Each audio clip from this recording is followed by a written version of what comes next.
Imagine giving your whole heart to a man who promised forever, only for him to walk away the moment you needed him most. He said, "No man would ever want a single mom like me." I believed him, for a while, but life has a way of spinning the story back in your favor, especially when you least expect it. This is the story of how the man who broke me came crawling back to my office, begging for a job. You're watching Real Women, Real Revenge, where we turn pain into power and heartbreak into healing. Before we begin, tell me, where are you watching from tonight?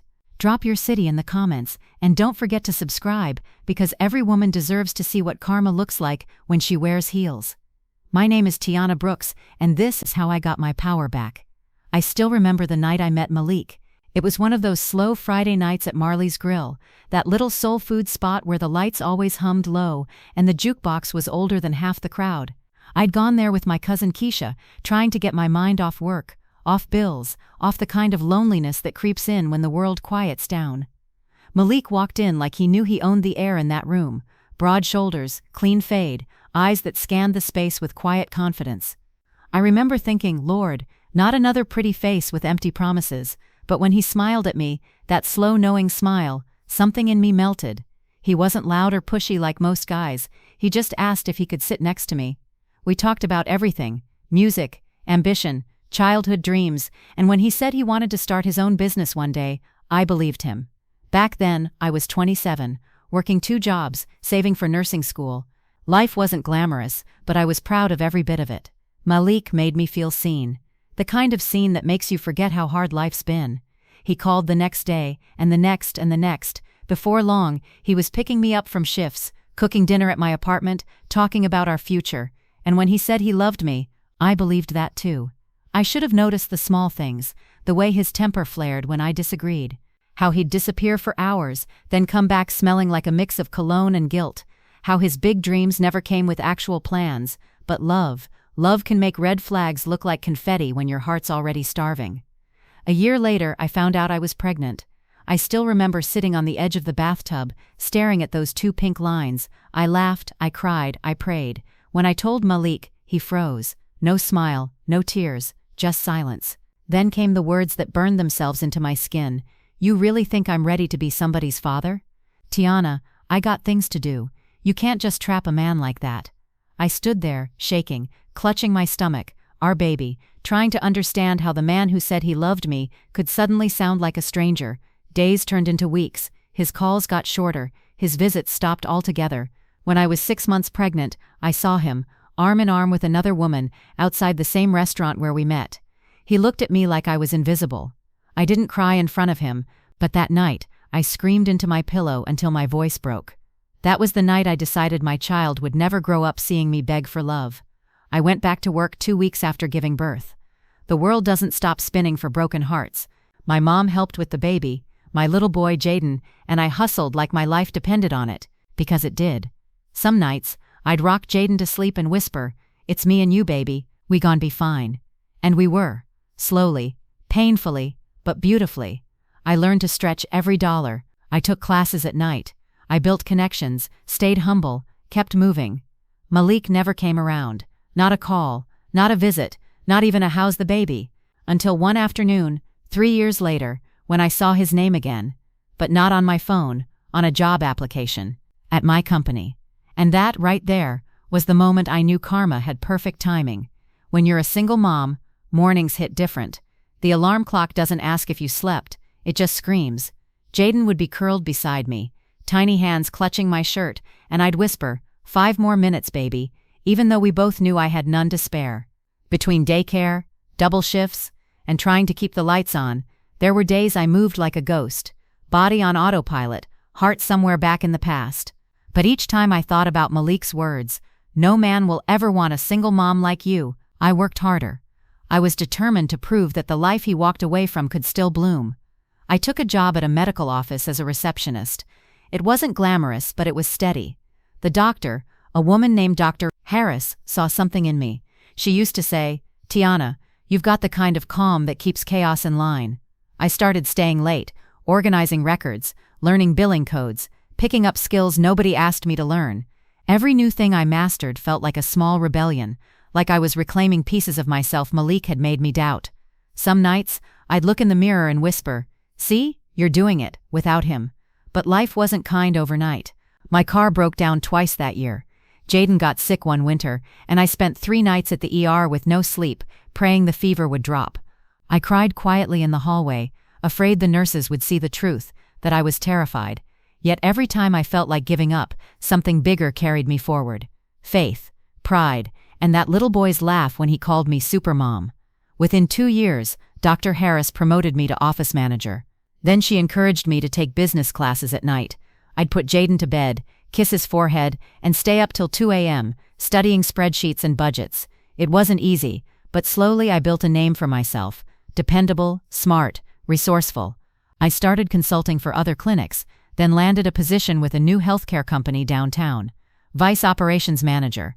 I remember the first day I walked into that office, glass walls, polished floors, my own desk with my nameplate on it. It wasn't a mansion, but it felt like freedom. I finally had a seat at a table I built with my own hands. My coworkers respected me. My boss trusted me. My salary could finally cover more than survival. I even bought Jaden his first bike, bright blue, with training wheels that squeaked. Watching him ride it up and down the street, yelling, "Look, Mommy." That was the first time I felt truly happy in years. I wasn't healed yet, but I was becoming whole. Then, one Wednesday afternoon, I was reviewing new hire applications for our open logistics role. The HR team had a stack on my desk, and I was sipping lukewarm coffee when I saw it. A familiar name, Malik Turner. I froze. My hand literally trembled. The air in the room felt heavy, like every sound had been swallowed by silence. The resume was neat, management experience, small business background, references from some warehouse company I'd never heard of. He'd even attached a cover letter about seeking a stable future for his growing family. Family? I let out a quiet laugh, not from joy but disbelief. The man who abandoned his child was now talking about stability. I pushed the file aside, telling myself I didn't care, but curiosity has a cruel sense of humor. That night, after putting Jaden to bed, I opened my laptop again and reread every word. His spelling was the same, his tone still smooth and performative, but something felt off, desperate, even. The next morning, HR asked if I'd be sitting in on the interviews. Of course, I said, keeping my face neutral. Inside, my heart was sprinting. I hadn't seen Malik in almost 4 years. Part of me wanted to slam that folder shut and never think of him again. The other part, the part that remembered begging him not to leave, wanted him to see who I'd become. And maybe, just maybe, let karma do her work. The interview list went out that afternoon. His name was scheduled third. I sat back in my chair, staring out the window at the city skyline, feeling a strange calm settle over me. I whispered under my breath, "God, I'm not angry, just ready." Because sometimes the best revenge isn't loud. It's walking into the same room where you once begged, and being the one everyone's waiting to impress. The next morning, I wore my sharpest navy suit, tied my curls up, and painted on a quiet, knowing smile. And as I took my seat at the head of the conference table, I heard HR announce, "Next candidate, Malik Turner." My fingers tapped the table once, twice, and I whispered, "Showtime." I could feel my heartbeat in my wrists before I even saw him. The conference room smelled faintly of lemon polish and fresh paper. Morning sunlight streamed through the glass wall, slicing thin gold lines across the long table where 6 of us sat, the HR director, 2 supervisors, and me at the head. My laptop was open, pen poised, smile professional. On the outside I was composed. On the inside my nerves were pacing. I told myself, "You've handled tougher days. You've walked through worse storms." The door clicked open, and there he was, Malik Turner. He stepped in wearing a borrowed suit that didn't quite fit, shoulders too tight, collar slightly frayed. His eyes scanned the room, polite but uncertain, until they landed on me. For one long, breathtaking second, he froze. I watched the color drain from his face like someone had pulled a plug. His lips parted, but no words came out. I didn't flinch. I simply looked up, offered a calm smile, and said, "Good morning, Mr. Turner. Please have a seat." The HR director began her standard welcome, explaining the position, the company mission, the expectations. I barely heard her. I was watching Malik try to swallow his shock. He kept glancing at me, then away, like his eyes couldn't decide whether to face the truth or escape it. The same man who once told me I'd never be wanted was now sitting 3 feet from me, interviewing for a job that could determine whether his bills got paid. Karma had patience. When it was my turn to speak, I leaned forward slightly. "Mr. Turner," I said, keeping my tone professional, Walk us through your previous leadership experience. Tell us about a time you managed a team successfully." He cleared his throat.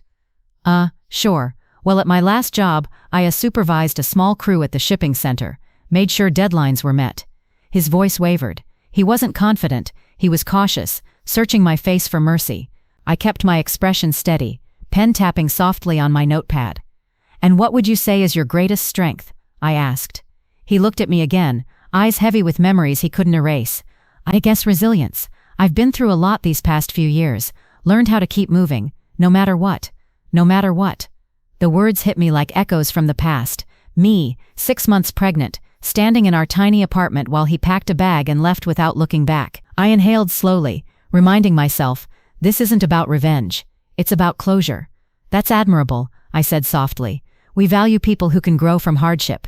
He blinked, almost relieved by my civility. For a moment, he probably thought I'd forgotten. But the truth was, I hadn't forgotten a single tear, a single sleepless night. I'd just outgrown the pain. The rest of the panel asked their questions about scheduling, logistics, software familiarity. Malik answered as best he could, tripping over a few technical terms. Every time his confidence faltered, he'd glance at me like a drowning man scanning for a lifeline. I didn't offer one. When HR thanked him for his time, he stood, nodding politely to everyone, then turned toward me. Miss Brooks," he said quietly, "can I speak to you just for a minute? Privately?" The room went still. I felt every eye shift to me. I smiled faintly. "Of course," I said. "Give us a few minutes, everyone." As the others filed out, closing the door behind them, Malik exhaled like he'd been holding his breath for years. "Tiana," he began, voice low, "I didn't know you worked here. You look good." "Thank you," I replied. "I work here. Yes. In fact, I help decide who does." His gaze dropped. "Look, I know I messed up. I was stupid. I thought I was doing what was best for me back then. But," I raised a hand gently, "Malik, this isn't the place for that conversation. You came here for a job interview." I know, he said quickly. "It's just seeing you again. It's like God's giving me a second chance to make things right." A second chance. The irony almost made me laugh, but I didn't. I stayed still, calm, collected, the way I'd practiced being for years. "Maybe God's giving you a chance to face your past," I said quietly. "What you do with it is up to you." He looked down, nodded slowly. "I'm sorry for everything, Tiana. For leaving you, for not being there for my son." The mention of my son hit me in the chest. "His name's Jaden," I said. "He's 4 now, smart, funny, obsessed with dinosaurs." Malik swallowed hard. "Does he know about me?" I met his eyes. "He knows his mother loves him more than anything in the world." "That's enough." Silence filled the room, thick as fog. He finally whispered, "I really need this job, Tiana. Things haven't been easy." I believed him. The fatigue in his face said it all. But pity isn't the same as forgiveness. I stood, gathering my papers. "Thank you for your honesty," I said. "HR will be in touch once we've completed all the interviews." He hesitated at the door, then murmured, "You look happy. I'm glad you made it." I smiled, a small, peaceful smile. I made it because I had to. When he left, I sat back down and let the silence wrap around me. For the first time, I didn't feel anger or pain, just clarity. Malik had walked into that room thinking he could rewrite history, but history was already written. And in this chapter, I held the pen. As I closed his file, the HR director re-entered. "So what did you think of Mr. Turner?" I smiled again, the kind of smile that says more than words ever could. But sometimes the past belongs exactly where it is." I handed her the folder and turned back to my computer, my reflection glowing faintly on the screen. Outside, the sun had shifted, bright and sharp, spilling gold across my desk. I whispered to myself, "No man would ever want a single mom like you, huh?" Then I laughed, softly, freely, the way a woman laughs when she finally realizes she doesn't need anyone's approval to shine. When you hit rock bottom, sometimes all you can do is stare at the ceiling and hope life throws you something better than pity. I remember that morning, cold, gray, and mean. My son Elijah was still asleep, his little hand clutching his Spider-Man blanket like it was the only safe thing in the world. My phone buzzed on the nightstand. Unknown number. I almost didn't pick up, but something in me, maybe that old, tired whisper that still believed I deserved better, told me to answer. "Hello?" I croaked, voice half awake.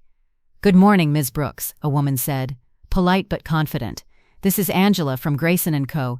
We received your application for the executive assistant position. Are you still available for an interview? For a second, I thought it was a prank. I'd sent out so many applications, most of them swallowed into the void of "we'll get back to you." I sat up, heart hammering. "Yes, I'm definitely available," I said, trying to sound calm, though my voice was shaking. "Perfect," she replied. "Can you come in this Friday at 10? Friday. 10. I repeated it like a prayer. After hanging up, I just sat there, in my small apartment, still wearing last night's t-shirt, staring at my reflection in the mirror. "You got this, Tiana," I whispered. "This time you're walking in like you own the damn place." I didn't know it then, but that interview would be the start of the twist that would turn my whole story upside down. The next few days were a blur of preparation. I borrowed a blazer from my friend, pressed my one good pair of pants, and practiced answers in front of my bathroom mirror. Elijah kept interrupting me, pretending to interview me himself. "Mommy, why should we hire you?" I'd laugh and say, "Because I never give up," and that was the truth. By Friday morning, I was ready. Nervous. Yes, but ready. I braided my hair into a sleek bun, slipped on a thin gold necklace, and told myself that this was my comeback moment. I dropped Elijah off at my neighbor's and took the bus downtown, my palms sweating against my portfolio. When I stepped into Grayson & Co., the air felt expensive. Glass walls, polished floors, the faint scent of eucalyptus from somewhere. The receptionist smiled warmly. "Hi, I'm here for an interview," I said, trying not to sound out of place. "Of course. Name, Tiana Brooks." She checked the schedule. "You'll be meeting with Mr. Harrison Grayson and his hiring team. They're running a few minutes behind, but you can wait right over there." I nodded, trying to calm my racing heart. I sat, clutching my folder like it was the last piece of my dignity. Around me, confident people in suits glided by, chatting, laughing, existing like success came naturally to them. And that's when I heard it, a familiar voice behind me, a voice I hadn't heard in years. Deep, smooth, a little too proud. "Hey Harrison, thanks again for considering me. I'm really excited about this opportunity." My blood turned to ice. No, it couldn't be. I turned, and there he was, Marcus, my ex, the same man who once looked me in the eye and said, "No man will ever want a single mom like you." He hadn't seen me yet. He was talking to the receptionist, all smiles, dressed in a cheap suit that tried too hard to look expensive. My heart pounded so loud I could barely breathe. The receptionist motioned toward the waiting area. "You can have a seat right next to Ms. Brooks." His smile faltered when he turned and saw me. For a split second, neither of us said a word. His jaw tightened, mine lifted. The silence between us was thick with every insult, every tear, every night I cried alone. "Tiana," he muttered finally, fake smile plastered on. "Wow, long time." I smiled back, the calm, dangerous kind. "Yeah, Marcus, long enough." He looked uncomfortable. "You interviewing here too?" I held his gaze. Something like that. What he didn't know, what made my stomach twist with the sweetest kind of anticipation, was that I wasn't here for an interview. I was already hired. Harrison Grayson had called me the night before to confirm. "We'd like to officially welcome you aboard, Ms. Brooks," and today, I was just meeting the team, as their new operations lead. I crossed my legs slowly, smiled politely, and said, "Good luck today, you'll need it." His eyes flickered, confused. The receptionist called out, "Mr. Grayson will see you both shortly." I glanced at Marcus, the man who once laughed while I begged him to stay. Oh, the irony. Little did he know that in less than 10 minutes, he'd be sitting across from me, while I decided whether or not he got the job. When people say revenge is best served cold, they've clearly never sat in an air-conditioned boardroom across from the man who once crushed your soul. I walked into the meeting room first, polished, confident, collected. Every inch of me screamed I belong here. My blazer fit just right, my heels clicked sharp and steady against the marble floor. Marcus followed a few seconds later. He froze when he saw me seated at the far end of the table, a leather notebook open before me, pen in hand. His lips parted slightly, the confusion in his eyes almost comical. "Tiana?" he said, half whisper, half question. I smiled, professional and calm. "Good morning, Mr. Reed." That's when it hit him, that Mr. wasn't sarcasm. It was protocol. I wasn't another candidate. I was part of the panel. The door opened, and in came Mr. Harrison Grayson. Tall, gray suit, that aura of effortless power. He gave me a nod of acknowledgement, the kind reserved for equals, then turned to Marcus. "Ah, Mr. Reed," Harrison said, extending a hand. "Glad you could make it. This is Ms. Brooks, our new operations lead. She'll be sitting in on today's interviews. Marcus's smile faltered like wet paint sliding off glass. Operations lead. His ex, the single mom no man would ever want. Sitting across from him, evaluating his every word. I swear, if karma were a person, she was sitting right there beside me, sipping coffee with her legs crossed. The interview began. "So Marcus," Harrison started, flipping through his resume, "tell us about your last role, and what made you leave." Marcus adjusted in his seat, clearing his throat. "I was working in logistics for a regional distributor. I left because I wanted something more stable." I made a note, eyes on my page. "Stable," I said softly, without looking up. His gaze darted toward me. "Could you expand on that?" I asked, lifting my eyes just enough to meet his. He hesitated. Yeah, I guess I wanted to work for a company with a solid foundation. Good values." "Good values," I repeated, tapping my pen. "Interesting." He flinched, just slightly, but I saw it. Harrison didn't notice. He kept going, asking about leadership experience, teamwork, and conflict resolution. Every time Marcus tried to answer, I could tell he was trying too hard. His confidence cracked, his charm forced. I let him sweat, because this wasn't about humiliation. This was about balance, about that quiet, sacred moment where the universe corrects itself. At one point, Harrison asked me, "Miss Brooks, do you have any questions for the candidate?" Oh, I had plenty. I smiled politely, turned a page in my notebook and said, "Actually, yes. Mr. Reed, I'm curious, how do you handle situations where personal bias affects professional judgment?" He blinked. "Sorry, could you repeat that?" I leaned forward, elbows on the table, voice even and calm. "You know, when someone makes assumptions about another person's potential, maybe based on their background or circumstances, how do you handle that?" For a second, our eyes locked. He knew exactly what I was talking about. He swallowed hard. I'd say people can surprise you. Everyone deserves a fair chance."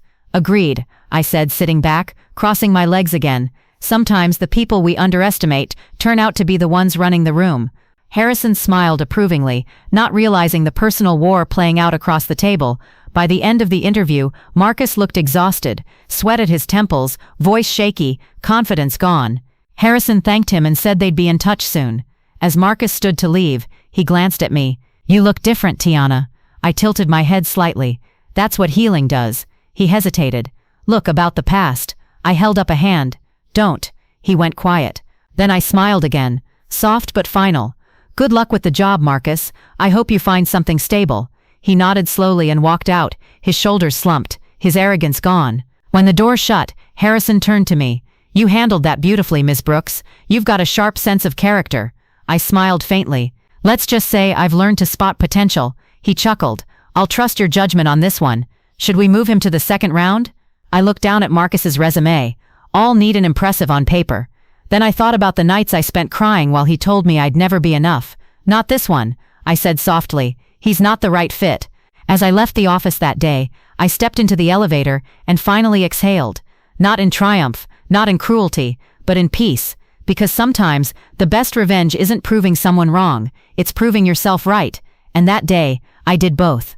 When I got home that evening, the sun was bleeding gold across the city skyline, the kind of sunset that makes everything look like it's on fire but in a beautiful way. I closed my apartment door behind me, kicked off my heels, and let out the longest sigh of my life. Elijah ran straight to me. "Mommy, did you get the job?" I laughed, scooping him into my arms. "Better, baby. Mommy is the job now." He giggled, not fully understanding, but happy anyway. That's all that mattered. I made dinner. Macaroni and cheese with fried chicken, our small victory meal, and we danced around the kitchen to an old Mary J. Blige song. For the first time in a long while, I felt light. No bitterness, no anger, just relief. But life, in all her twisted humor, doesn't like letting you celebrate for too long. Because later that night, when Elijah was asleep and I was scrolling through emails in bed, I saw it. A notification, new message request, from Marcus Reed. My stomach dropped. I almost ignored it. But curiosity? She's a dangerous little friend. I opened it. "Tiana, I just wanted to say I'm proud of you. You look happy. You've really built something amazing. I didn't expect to see you today, but maybe it was meant to happen." I stared at the screen, blinking. Then another one came in. "I didn't get the job, but I understand why. I just wanted to tell you I'm sorry for how I treated you. You didn't deserve that." I sat there for a long moment, silent, still, the hum of my old fridge, the only sound in the room. Apologies. Funny things, aren't they? They show up when you least need them, like stray pennies on a sidewalk, too late to matter, too small to change anything. Still, something in his words stirred a strange ache in me. Not longing, not love, just recognition. The kind that happens when you realize someone finally sees the damage they caused. I locked my phone and leaned back against my pillow. For a moment I thought that was the end of it. But the next morning, when I got to work, the receptionist called out, "Miss Brooks? There's someone waiting for you downstairs." I frowned. "Who?" She hesitated. "He said his name is Marcus." I felt my pulse quicken. I walked to the glass balcony that overlooked the lobby, and there he was, standing near the front desk, holding a brown folder, looking nervous. I considered walking away, but then again, I didn't get this far by avoiding things. So I took the elevator down. He turned when he saw me, same unsure smile, same eyes searching for something that wasn't there anymore. "Marcus," I said, arms crossed, "you shouldn't be here." "I know, I just..." He lifted the folder. "I found this after the interview. It's yours. You dropped it." I blinked. I hadn't even realized I'd lost it. Inside were my handwritten notes, schedules, projects, meeting outlines. Nothing too sensitive, but still, personal. He handed it to me, our fingers brushing briefly, an awkward, heavy silence hanging between us. "Thanks," I said flatly. "You could have just emailed HR." "I know," he said, voice softer now, "but I wanted to see you. I meant what I said last night." I looked at him, really looked. The man who once mocked my dreams now stood in front of me humbled, tired, a little broken. "You hurt me, Marcus," I said quietly, "in ways you'll never understand." "I know," he said, "and I'll regret that for the rest of my life. You were the best thing that ever happened to me, Tiana. I was just too stupid to see it." For a moment neither of us spoke. Then I said, "Regret doesn't rebuild bridges, it just reminds you where they burned." He nodded slowly, eyes glistening. "I guess I deserve that." "You do," I said, soft but final. He turned to leave, then paused, looking back one last time. "You're doing amazing, Tiana. Don't let anyone make you forget that." And with that, he walked away. I stood there for a long while, staring at the door as it closed behind him. And then, I smiled. Because closure doesn't always come with fireworks or final words. Sometimes it comes quietly, in a simple moment where you realize you no longer need revenge, or validation, or even forgiveness. You've already won. But what I didn't know, what I couldn't have known, was that this wasn't the last I'd see of Marcus Reed. Because a week later, something would happen at Grayson & Co. that would pull him right back into my life, in a way that would test everything I thought I'd left behind. 1 week later, life was finally calm. The kind of calm that doesn't come easy, the kind that's earned through sleepless nights, long cries, and quiet self-talks in bathroom mirrors. Work was good. My team respected me. My son was happy. I'd started sleeping without that tight knot in my chest. But peace, I've learned, has a funny way of testing you right when you start believing it's permanent.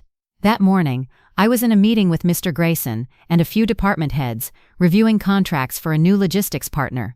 The company we were supposed to onboard had just backed out, something about internal restructuring. Harrison was pacing, agitated, phone in hand. "We can't afford a gap in supply," he muttered. "We need a replacement vendor before the end of the week, or we'll lose the Stanton deal." Everyone looked tense. I scanned through the list of possible vendors, most of whom couldn't meet our timeline. Then one name caught my eye: Reed Logistics. My heart skipped. No, it couldn't be. I clicked on the profile. Small regional distributor. Contact Marcus Reed, Director of Operations. I stared at the screen, pulse quickening. Harrison glanced over. "You found something?" I hesitated. "Possibly." He leaned closer. "Reed Logistics. I've heard of them. Mid-sized, decent record. Can they deliver on time?" "They can," I said slowly. "They're reliable." "Perfect," he said, relieved. "Reach out today. Schedule a meeting with their director. If the numbers make sense, we'll bring them on board." I nodded, keeping my face calm. "Will do." Inside, though, my stomach was flipping like it wanted to run away from my body. Later that afternoon, I sent the email. Kept it short, professional, detached. "Dear Mr. Reed, Grayson & Co. would like to schedule a meeting to discuss a potential partnership. Please confirm your availability for this week. Regards, Tiana Brooks, Operations Lead, Grayson & Co." I hit send and exhaled. I didn't expect him to reply so soon, but he did. 15 minutes later, Tiana, of course, I'll make myself available anytime you need. Let me know what day works best for you. Marcus. I rubbed my temples. Of course you will, I muttered. Thursday afternoon, the meeting was set. I told myself it was just business. No emotions, no drama, no ghosts from the past, just contracts, deadlines, numbers. But when the elevator doors opened and Marcus walked in, I knew immediately that pretending it was just business wasn't going to be that easy. He looked sharper this time. Navy suit, subtle cologne, neatly trimmed beard. But it wasn't the clothes that threw me. It was the eyes. He carried a new kind of humility. Still confident, but tempered. Miss Brooks, he said formally, extending a hand.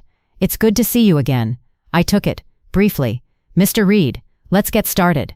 We sat across from each other, laptops open, papers spread. The air was thick, polite words covering a storm of unspoken history. He presented his proposal. I challenged him on pricing.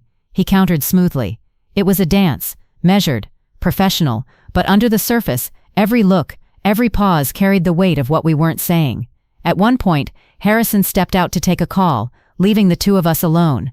For a moment neither of us spoke, just silence, and the hum of the AC.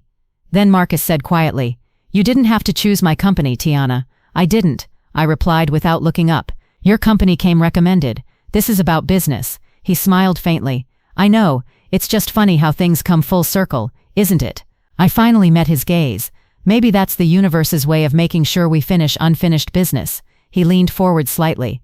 "Do you think it's finished?" I felt my throat tighten. "It is now." He nodded, but there was something behind his eyes, something unreadable. Before I could ask, Harrison came back in, waving his phone. "Good news. The client approved our extension. Marcus, if your company can move quickly, this partnership could start next week." Marcus nodded confidently. "We'll deliver. You have my word." Harrison grinned. "Excellent. Tiana, you'll be coordinating directly with him to finalize the logistics." My heart sank. Directly, with him. I forced a smile. Of course. When the meeting ended, Marcus lingered by the door. "Guess we'll be seeing a lot of each other again," he said softly. "Guess so," I replied, gathering my papers. He looked at me, his voice low. "For what it's worth, I'm not the same man I was, Tiana." I paused, then smiled faintly. "Good, because that man wouldn't last 5 minutes in my world now." He chuckled quietly, almost admiringly. "You've changed too." "Not changed," I said, meeting his eyes. "Evolved." He nodded slowly, still looking at me as if trying to memorize who I'd become. Then he turned and left. That night, as I walked home, my mind was restless. The past was supposed to be buried, but now it was back, sitting across from me in meetings, sharing polite small talk while pretending we were both fine. And deep down, I had this uneasy feeling that this new partnership would test me in ways that no heartbreak ever had. Because some people come back into your life not to hurt you again, but to show you how much stronger you've become, or to reveal something you never saw coming. The next morning came cloaked in a strange stillness, the kind that sits in the air like a secret waiting to be told. Tiana didn't sleep much. Her mind replayed every word, every glance, every subtle challenge from Marcus. She could still hear his low voice when he said, "You're playing a dangerous game, Tiana Brooks." The words haunted her, but not out of fear, out of fascination. By the time sunlight spilled through her blinds, Tiana was already dressed, crisp white blouse, tailored pants, hair slicked back, lips tinted with power. Today wasn't going to be an ordinary day. She could feel it. She reached the office early, before anyone else. The building's hum hadn't yet awakened. The elevators whispered open to empty halls. She loved it that way. The silence before chaos, the stillness before the hunt. She poured herself coffee, opened her laptop, and began combing through the numbers Marcus had accidentally sent her the night before. They weren't just figures, they were leverage. Someone was moving money through hidden accounts tied to their biggest client, the Farnell Group, and Marcus, the charming CEO, was covering it up. Tiana's lips curved slowly. "Gotcha," she murmured under her breath. Just then, the elevator chimed. The sound echoed through the empty floor. She looked up. Marcus stepped out. No assistant, no briefcase, no entourage, just him. Dressed down in a black turtleneck and slacks, sleeves rolled, his usual air of command softened, but still sharp. He walked toward her desk with a slow, deliberate calm that made her heartbeat quicken. "Early start?" he asked, voice smooth as smoke. "Some of us don't wait for opportunity," she replied, not looking up from her screen. We create it. He gave a low chuckle, the kind that could both charm and unsettle. Touché. But sometimes opportunity arrives early, in person. She finally looked up. Meaning? He set a thin envelope on her desk. Meaning I have a proposal for you, Ms. Brooks. Tiana's eyes flicked to the envelope, then back to him. Should I be flattered or alarmed? Both, he said simply. Inside that envelope is an offer, one that could change the course of your career or end it. She leaned back, crossing her legs. You're making threats before breakfast now? He smiled faintly. Not threats, options. Tiana opened the envelope slowly. Inside was a contract, short, confidential, sealed with his signature. She skimmed it, her expression unreadable. It was a promotion, a major one. Head of strategy, 6 figures, company car, executive privileges, but at the bottom one clause made her pause. Subject to strict confidentiality and non-disclosure of proprietary financial data. Her gaze snapped up. So that's what this is about, she said. You're buying my silence. Marcus's jaw tensed just slightly. I'm offering you a future, one that doesn't involve digging holes you can't climb out of. Tiana rose from her chair. The tension between them thickened like heat in a closed room. I don't scare easy, Marcus. You should know that by now. He stepped closer, lowering his voice. I know exactly what you are, Tiana. You're dangerous. You see what others miss. You connect dots people aren't supposed to see. That's why I'd rather have you beside me than against me. Beside you? She echoed. Or beneath you? His eyes darkened, a flicker of something unguarded flashing through them. Depends how you play it. For a second, the air crackled, not with rivalry, but something electric, volatile. Then Tiana smiled, slow, deliberate, knowing. You think you can handle me, Marcus? He leaned forward, close enough for her to smell the faint trace of his cologne, sandalwood and danger. No, he said, I think you might handle me. The elevator dinged again, breaking the moment like a spell. A few employees trickled in, glancing curiously at the scene. Marcus straightened, masking whatever had just passed between them with a charming grin. Take the day to think it over, he said, but don't take too long. Opportunity doesn't wait. He turned and walked away, leaving her standing there with the envelope still in her hand and her pulse racing. As the glass doors closed behind him, Tiana exhaled slowly. Her mind was a storm, part ambition, part temptation, part pure adrenaline. She glanced back at the contract one more time and whispered to herself, You really don't know who you're dealing with, Marcus. And just like that, she tore the envelope clean in half, the paper slicing through the air like a declaration. Because Tiana Brooks didn't play for safety. She played for power. Tiana Brooks was done playing defense. By noon the next day, her plan was already in motion. She didn't come this far just to be intimidated into silence. Not by Marcus Hale, not by anyone. He thought she'd crumble under pressure. He thought a flashy offer and a few well-placed threats could tame her. He had no idea who he was dealing with. Tiana walked through the glass doors of Hale and Grant like a woman who owned the place. Every step of her heels echoed with purpose. The whispers that followed her, about the contract, about her private meeting with Marcus, rolled off her like rain. Let them talk. Gossip was just noise. Power was the signal. In her hand, she carried a slim black folder, her own version of an envelope. Inside it were printouts, transfers, and cross-reference data she had spent all night compiling. The same hidden money trails Marcus wanted her to bury. Except she'd found something he didn't expect. Someone else's name on one of the offshore accounts. Alan Vickers, the company's CFO. If Marcus was covering something up, he wasn't the only one. She made her way to the 30th floor, Marcus's floor, and didn't bother knocking. She pushed the door open, calm but deliberate. Marcus looked up from his desk. The skyline sprawled behind him, sunlight glinting off the city towers. He was in a charcoal suit today, sharp and polished, but the moment his eyes met hers, his easy composure shifted. Tiana, he said slowly, leaning back in his chair, to what do I owe this unexpected intrusion? She dropped the folder onto his desk. Call it a professional courtesy. Thought you might want to see what your CFO's been hiding. He flipped open the folder, eyes scanning the pages. For the first time since she'd met him, she saw something close to surprise. Or was it respect? You did all this overnight? He asked. I don't sleep when I smell blood, she said. He chuckled softly, shaking his head. You really don't know when to stop, do you? I stop when the truth does, she shot back. He closed the folder and stood, circling the desk slowly until he was in front of her. He was too close again, always too close, the air thick between them. "You're playing with fire, Tiana," he murmured. She met his gaze, unflinching. "Then maybe it's time the fire learned who lights the match." A muscle flicked in his jaw. For a moment, the tension between them wasn't professional at all. It was charged, magnetic, dangerous in a different way. Marcus leaned closer. "You think this makes you untouchable?" "No," she said, lips curving. "It makes me necessary." Silence. The kind of silence that vibrates with things unspoken. Then, a slow grin spread across his face. "God, you're something else?" he said quietly. "Every man in this company underestimates you." "Good," she replied. "It makes my victories cleaner."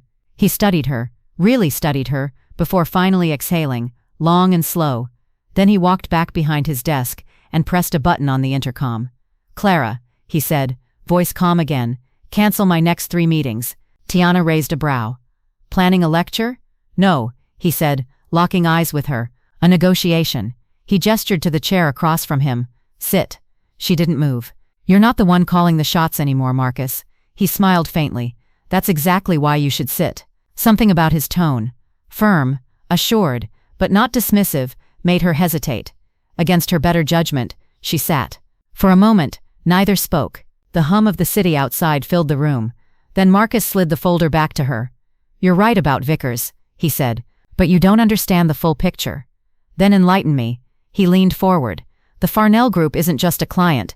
They're investors, silent ones. That money you found?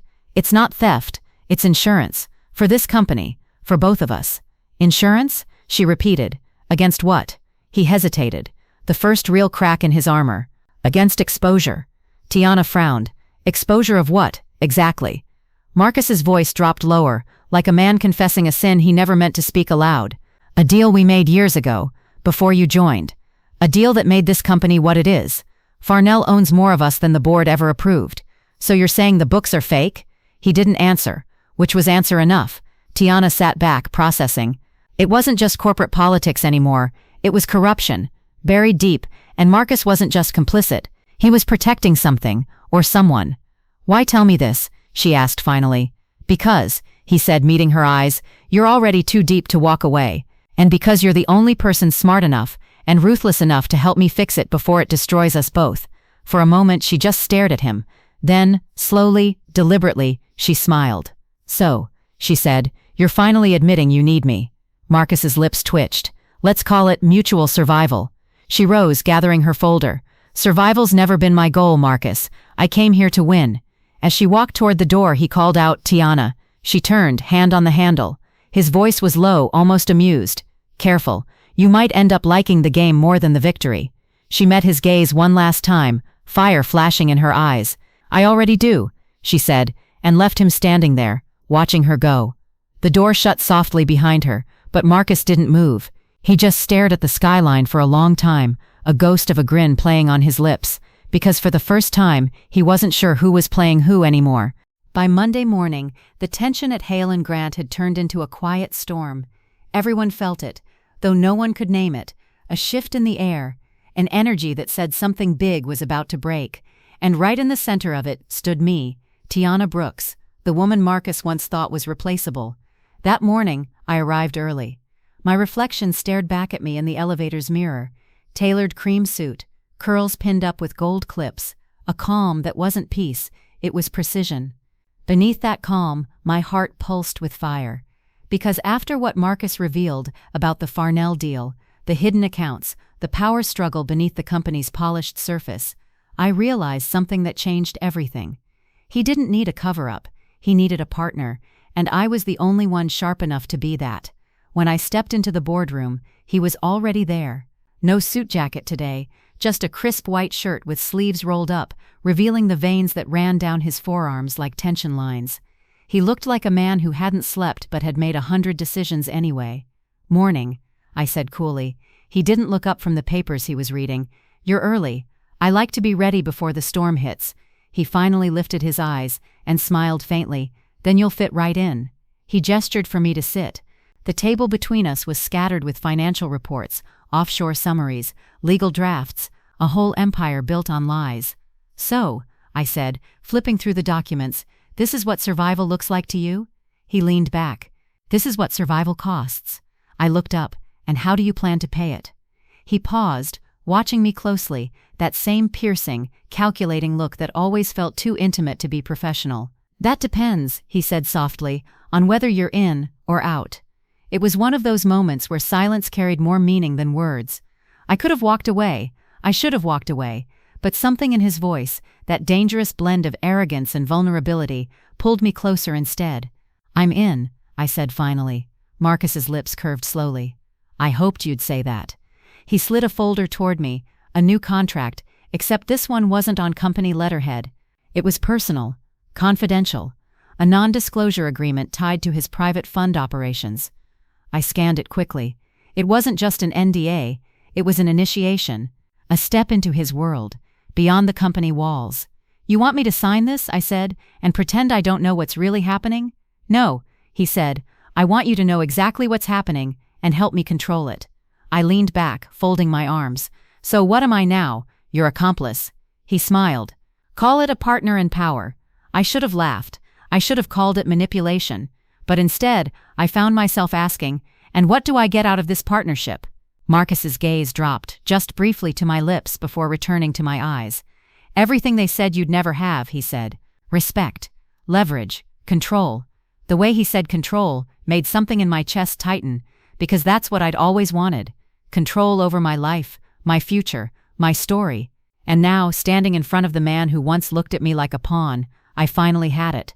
But I wasn't naive. Power came with strings, and Marcus Hale didn't tie knots unless he planned to pull them later. Still, I reached for the pen. Guess we're both in deep now. He extended his hand, slow, deliberate. When our palms met, I felt it again, that spark, that dangerous heat. This is the point of no return, he said quietly. I crossed that line a long time ago, I whispered back. Our handshake lingered a second too long. His thumb brushed against my wrist before he pulled away. The air between us thickened, charged. Then he stepped closer, lowering his voice. There's a dinner tomorrow, he said. Private investors. Farnell's people will be there. I need you by my side, sharp, unshakable, ready to make them believe we're untouchable. We, I repeated. He smiled faintly. Like I said, partners. I nodded, tucking the signed document into my folder. Then I guess it's showtime, I said. As I turned to leave, he added, Tiana, one more thing. I looked back. His expression softened for just a heartbeat. You ever wonder, he asked, if we met somewhere else, without all this power and mess, would things between us have been different? The question caught me off guard. For a moment, I almost forgot the world we were standing in. Then I said quietly, maybe, but then you wouldn't have noticed me. He smiled again, but this time there was something unreadable behind it. On the contrary, he said, that's exactly why I would have. I left the room without replying, my pulse quickening. Because even though I didn't want to admit it, the line between enemy and partner was starting to blur. And when power and desire start mixing, something always explodes. By the time I stepped out of the car that night, I had already decided one thing. No one was going to outshine me. The dinner was at the Lorraine, one of those glittering high-rise hotels that smelled like old money and new secrets. The kind of place where people pretended their laughter was genuine and their fortunes were clean. I stood at the entrance, taking one last look at my reflection in the glass doors. Black satin dress, gold heels, a single diamond at my throat, subtle but sharp. I looked like power, and more importantly, I felt like it. Inside, everything shimmered, golden chandeliers, a live jazz trio, crystal glasses catching the light. But all that beauty was camouflage. Beneath it was strategy. Every handshake, every glance across the table was another negotiation. Marcus was already there, talking to a man I recognized from the financial section of Forbes. He was in his element, sleek, composed, the charming shark. When he turned and saw me, though, the mask cracked for just a second.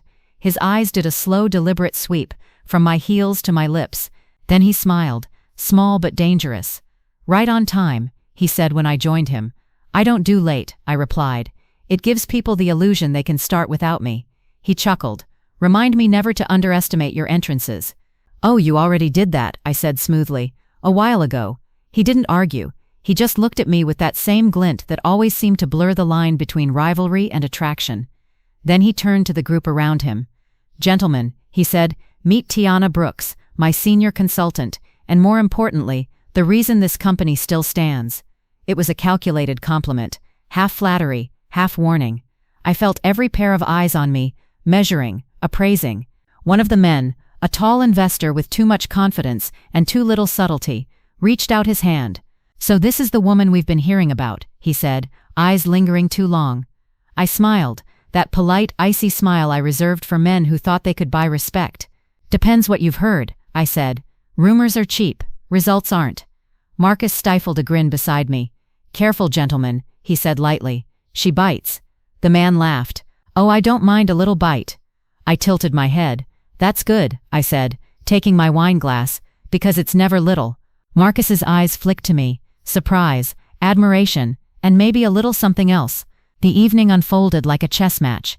Toasts were raised, deals hinted at, secrets half shared over champagne. Marcus played his role flawlessly, the smooth strategist who knew when to charm and when to corner. And I played mine, the woman no one saw coming until it was too late. But under the table, between the words, there was something else happening. A tension neither of us could ignore. Every brush of his hand, every glance that lasted too long, was a silent dare. At one point, when the others were distracted with dessert, Marcus leaned closer. "You're enjoying this, aren't you?" he murmured. I sipped my wine. I enjoy watching powerful men realize they're not the only ones in the room. His gaze burned into me. "You know," he said softly, "you're dangerous when you're like this." "I'm always dangerous," I said. "You just didn't notice until now." He smiled slightly, eyes lowering to my lips before he looked away again. Then came the moment. The real reason for the dinner. Mr. Farnell himself, silver hair, calm smile, cold eyes, raised his glass. "To new partnerships," he said, "and to those who know how to keep a good secret." The words hung in the air like smoke. Marcus's expression didn't change, but his hand tightened slightly around his glass. That was when I realized something. Farnell wasn't just an investor. He was a puppeteer. And Marcus wasn't as free as he wanted me to believe. I leaned toward Marcus, lowering my voice. "He owns you, doesn't he?"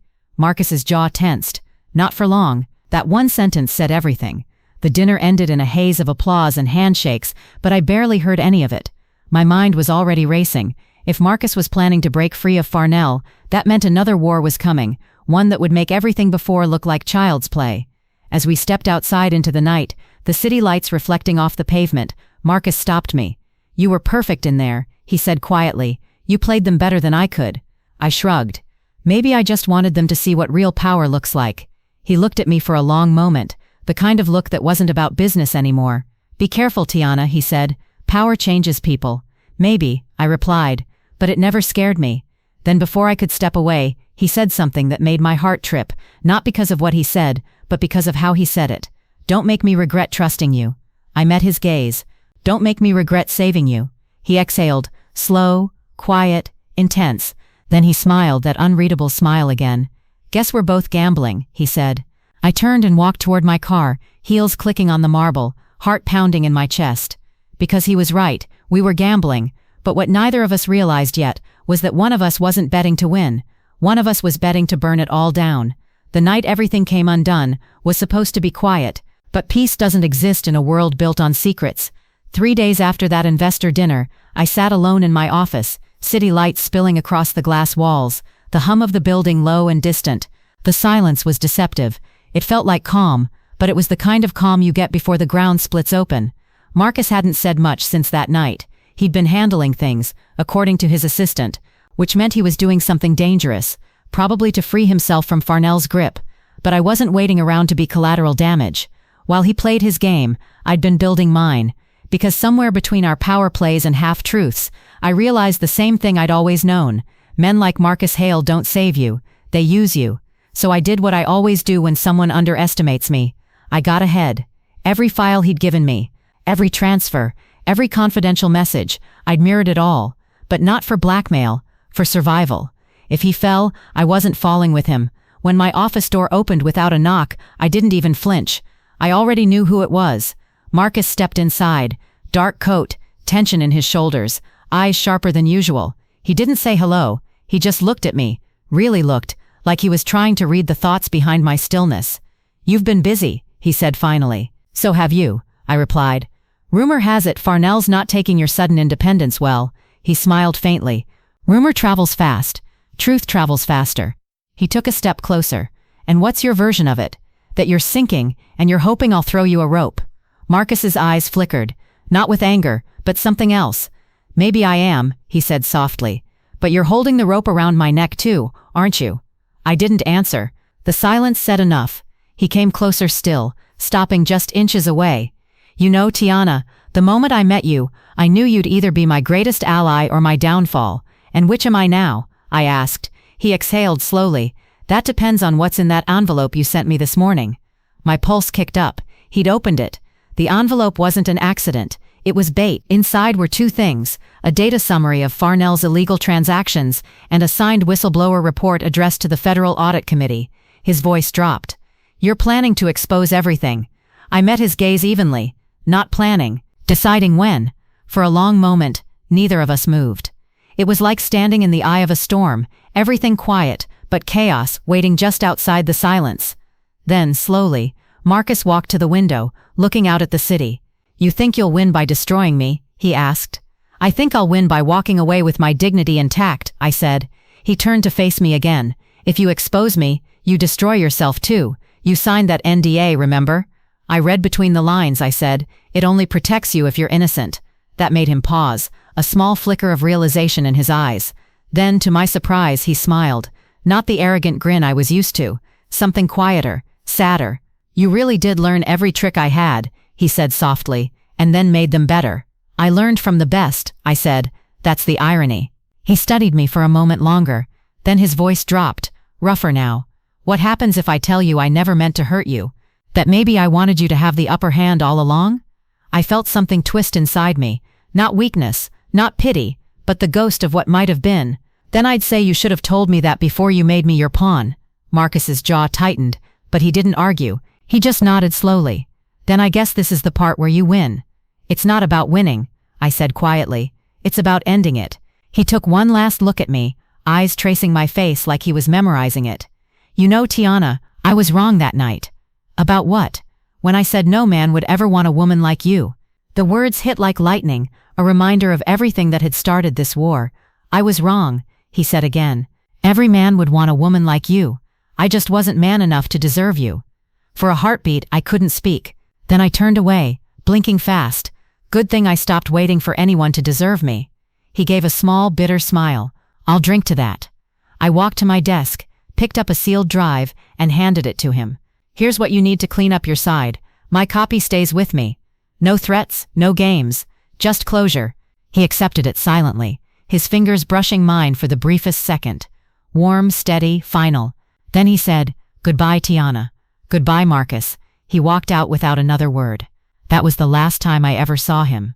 The next morning, the news broke. Marcus Hale resigned. Farnell Group under federal investigation. Every outlet carried his picture. The fallen executive. The mysterious whistleblower unknown. And me?